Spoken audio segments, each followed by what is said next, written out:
Magandang umaga. Dito naman po kami uli sa aming pangalawang site orientation sa isang subdivision,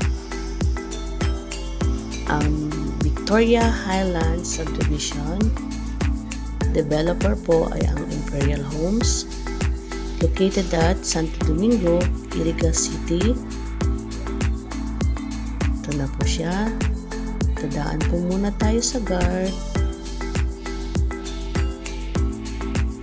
para hanapin po natin ang ating staff, si Ma'am Jonah. Overlooking mountain po si Imperial, ang Mount Asog. May mga nakatira na din po dito. Ang ibang binebenta po namin ay ready for occupancy and non-ready for occupancy. Kayo na rin po ang bahalang paggawa ng inyong bakod at grills sa inyong mga bahay. Punta po tayo ngayon sa aming opisina.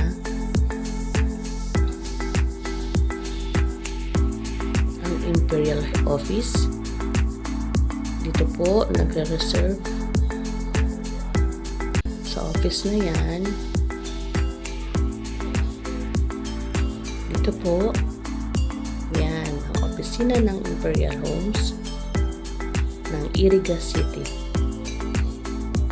Ito pong nakikita niyo mga townhouses, yan na po ang mga nakatayo na at pwede na po yung lipatan.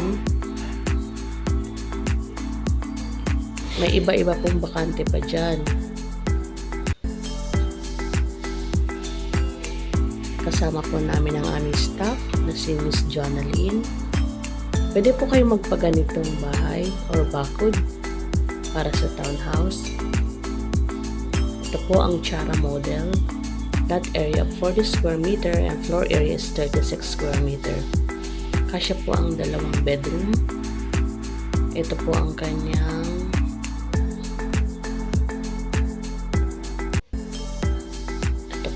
hagdan.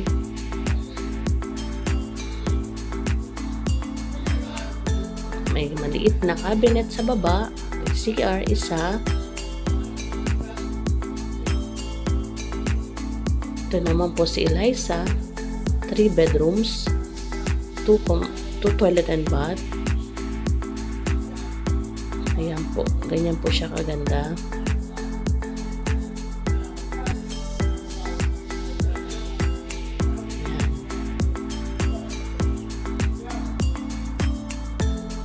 May tiles na din po siya, may partition.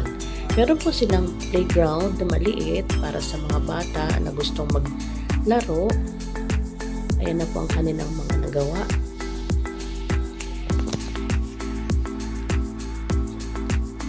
Lalakad po kami para makita namin ang buong subdivision. Meron din po siyang outside gym para sa mga gustong mag-gym. Yan po si Imperial Homes Victoria Highlands. Sa mga gustong mag-inquire po, nasa likuran po namin ang aming telephone number. For more details, please contact us. Thank you.